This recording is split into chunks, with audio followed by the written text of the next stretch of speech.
Welcome to the Deep Dive, the show where we like to kind of dig in and get our hands dirty with really interesting ideas. And today, we're going to be doing a deep dive on the concept of mindset.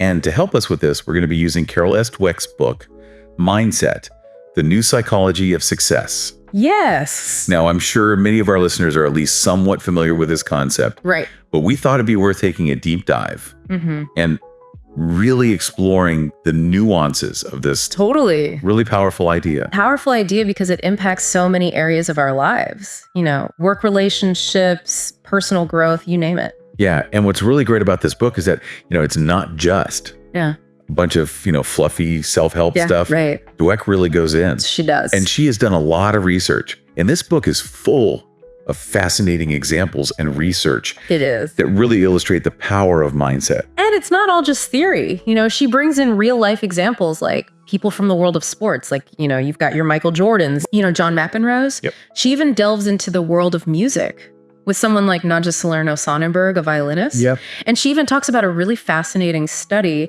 with 7th graders. So it covers a really broad spectrum of human experience. Yeah, it really is. It's a very compelling read. So by the end of this deep dive, hopefully you'll be able to not only, understand the difference between like a fixed mindset and a growth mindset, right, but also be able to identify, where your own mindset tends to fall. Right. And hopefully be able to even cultivate a bit more of a growth mindset. That's the goal. Exactly. Yeah. So let's get started by sort of defining these two fundamental mindsets that Dweck talks about. Okay, sounds good. So we have the fixed mindset and the growth mindset. Right. So just very simply, what is a fixed mindset? Well, a fixed mindset is basically this belief that your qualities, your abilities, your talents are fixed traits. Okay. So it's like saying, okay, I was born with a certain amount of intelligence. I have a certain amount of athletic ability, and that's it. I can't really change that. You're stuck. Yeah, you're kind of stuck with what you got. Right. And that can be really limiting, obviously. Oh, absolutely. It can be incredibly limiting because if you believe that your abilities are fixed well, then why bother putting in the effort to improve, right? Exactly. If you're convinced you can't get any better, why even try? Yeah, it becomes a self-fulfilling prophecy. Exactly. And that's one of the biggest downsides of a fixed mindset. It can really lead to, avoiding challenges. Yeah. Giving up easily because you hit a roadblock and think, oh, well, I guess I'm just not good at this. And it can even make you see effort as something bad. Like, oh, I have to work so hard at this. Right. I must not be naturally gifted. Like, you're not talented enough. Exactly. If you have to try that hard. Yeah. So, that's definitely not a recipe for success. Not at all. So, okay, so that's the fixed mindset. Let's contrast that with the growth mindset. All right. So a growth mindset, on the other hand, is all about believing that you can develop your abilities. Okay. It's the idea that your intelligence, your talents, your skills are not set in stone. They're malleable. They can be cultivated through effort and learning. I love that. I love that it's malleable. I feel like that's a great word to describe it. It is a great word. Yes. You see a challenge and instead of thinking, oh, I can't do that, you think, oh, I can't do that yet. Exactly. Yes. And, with a growth mindset, challenges aren't seen as threats. They're seen as opportunities to learn and grow. Yeah. You hit a roadblock. You don't just give up. You see it as, okay, how can I get around this? What can I learn from this? Right. So effort becomes a good thing. Absolutely. Effort is seen as the path to mastery. Right. Yeah. And setbacks, they become valuable feedback. Right. Yeah. It's like a reframing of your entire perspective. It really is. It's like changing the lens through which you view the world. Yeah. And it can be really transformative. Oh, absolutely. I know personally, I've definitely caught myself thinking with a fixed mindset. Oh, yeah, me too. Like more often than I would like to admit. Right. And Dweck points out in the book that we all have elements of both mindsets within us. Right. It's not like you're either fixed or growth. It's more like a spectrum. Yeah. And different situations can trigger different mindsets. Right. So it's about becoming aware of these patterns in our thinking so that we can make a conscious choice to approach things with a growth mindset. Yeah. I love that, it's about recognizing, where you tend to fall, but not beating yourself up about it. Exactly. And really trying to cultivate that growth mindset. So, okay, let's get into some of the stories that Dweck uses in the book, because I think this is where, it really comes to life. Yes. So she talks about John McEnroe. Yes, the tennis legend. Now, I was never really a huge tennis fan, so I didn't know much about him. Well, he was known for his incredible talent, but also for his very fiery temperament on the court. Okay. And Dweck uses McEnroe as an example of someone who clearly had a lot of natural ability. Right. But his fixed mindset really held him back in many ways. Okay. How so? Well, he tended to attribute all of his wins solely to his innate talent. Okay. Like, oh, I won because I'm just that good. Right. But when he lost, which, everyone does at some point, he would blame external factors. Okay. Like what kinds of things? Oh, bad calls from the umpire, Right.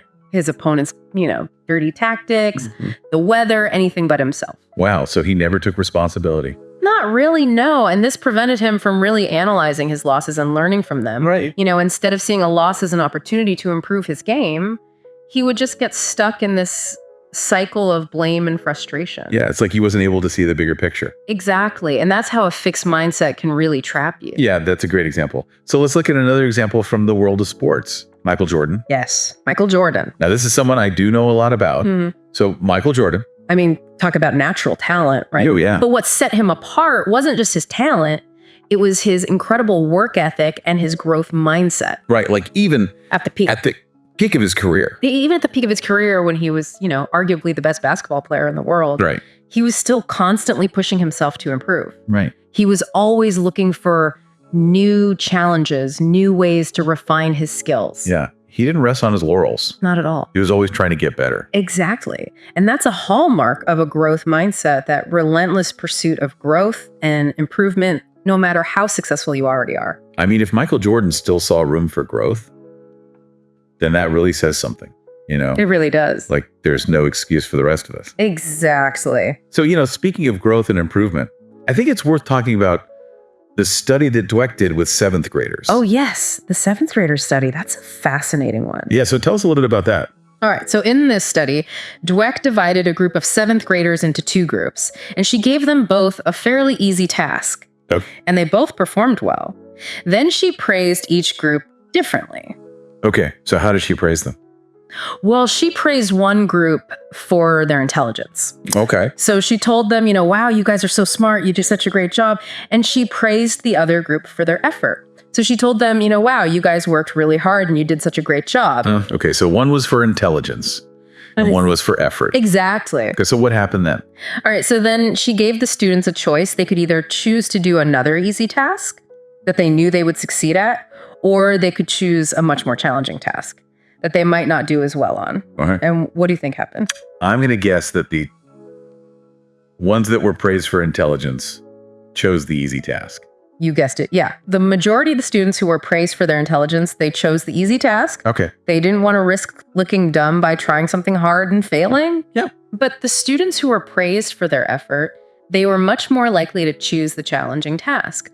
They were excited by the opportunity to learn and grow, even if it meant making mistakes. So it really highlights that, even at a young age, how we praise kids can really impact their mindset. It can have a huge impact. And it's not just about kids. This applies to adults as well. Right. The way we talk to ourselves, the way we frame our successes and failures, it all contributes to our mindset. It's really powerful. And it makes you think about, even in like the workplace, how you praise your colleagues or your employees. Oh, absolutely. Yeah. It's very important. It is. Yeah. So, okay, we have one more story to get to, Nadja Salerno-Sonnenberg.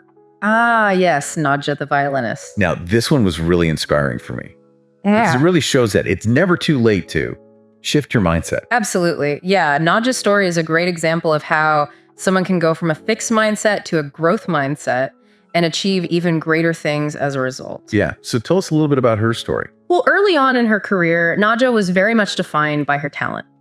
She was a child prodigy, and she received a lot of praise and attention for her natural ability. And that led her to develop a very fixed mindset. She saw her talent as her sole identity. Right. And then when she started receiving criticism, which is inevitable, in any field, especially at a high level, it was absolutely devastating for her. Yeah, like she took it very personally. She did. It was like an attack on her very being. Right. And for a while, it really derailed her. So what happened? Well, eventually she realized that she couldn't keep going down that path. She knew she needed to change her mindset if she wanted to continue to grow as a musician. Okay. So she started to view criticism differently. Instead of seeing it as a personal attack, she started to see it as valuable feedback. Okay. As an opportunity to learn and improve. Yeah, like a different perspective. Exactly. And that shift in mindset allowed her to not only recover from those initial setbacks, but to actually exceed her previous achievements. That's incredible. It's a testament to the power of a growth mindset. So we've talked a lot about these different mindsets and the stories from the book. But let's talk about why this concept of mindset matters today. Yes. In the world that we're living in right now. Well, I think it's more relevant than ever before, Okay. We live in a world of rapid change, constant technological advancements. Right. We're constantly bombarded with information, and we need to be able to adapt and learn new skills much faster than ever before. Right. And a fixed mindset can be incredibly limiting in this kind of environment. Yeah, because if you're afraid to fail, or if you're afraid to, look incompetent, you're not going to be able to keep up. Exactly. You're going to miss out on so many opportunities to grow and learn and innovate. Right. And, in a world where AI is, on the rise and automation is changing the nature of work. Right. Our human qualities like creativity, critical thinking, resilience, these things are becoming even more valuable. Yeah. And a growth mindset allows us to cultivate those qualities. And I think also, with so much emphasis today on instant gratification, it's easy to kind of get discouraged when things get hard. Right. You want to just give up.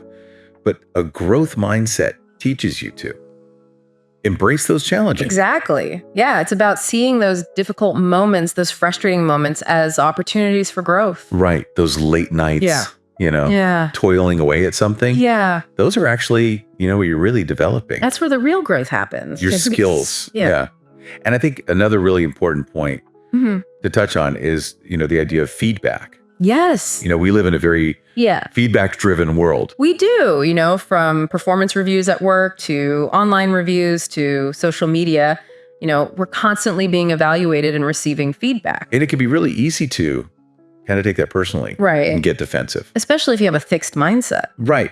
But a growth mindset allows you to see feedback as an opportunity to learn and improve. It's about not taking it personally, but rather seeing it as information that you can use to get better. Yeah. Yeah. It's about not being afraid to be wrong. Exactly. Or to make mistakes. Because mistakes are just opportunities to learn. That's how we grow. And I think finally, it's important to point out that this idea of a growth mindset isn't just about individual success. Right. It's about, creating a culture of learning and growth. Right. In our families, in our workplaces, in our community. Absolutely, yeah. It's about fostering an environment where people feel safe to take risks, to make mistakes, and to learn from each other. Right. It's like a ripple effect. Yeah. If we could all cultivate a bit more of a growth mindset, it can really, benefit everyone. It can, It creates a more positive and supportive environment for everyone. So as we wrap up this deep dive into mindset, I think the biggest takeaway is that, our mindsets are really powerful. They are incredibly powerful. They can, influence how we approach challenges, how we interpret setbacks, and ultimately how successful we are. They really shape our reality. They really do. And the good news is, we can choose our mindset. We can. It's not something that's fixed. That's not set in stone. Yeah. And Dweck's book Mindset offers a lot of practical strategies for cultivating a growth mindset. It's about becoming aware of our self-talk, challenging those limiting beliefs, and intentionally focusing on effort and learning. And one of the most powerful questions, I think, in the book, Dweck asks us to ask ourselves is, which mindset resonates most with you right now? Think about that for a moment. And if you could approach one area of your life with a growth mindset, what would that be and why? That's a really great question to ponder. Yeah, it is. And if this conversation has piqued your interest at all, I highly recommend you check out Dweck's book, Mindset. It's a great read. It really is. Full of fascinating research, compelling stories, and really practical advice. Yeah. So thanks for joining us on The Deep Dive. And we'll see you next time. See you next time for another deep dive. For another deep dive into a world of fascinating ideas. That's right.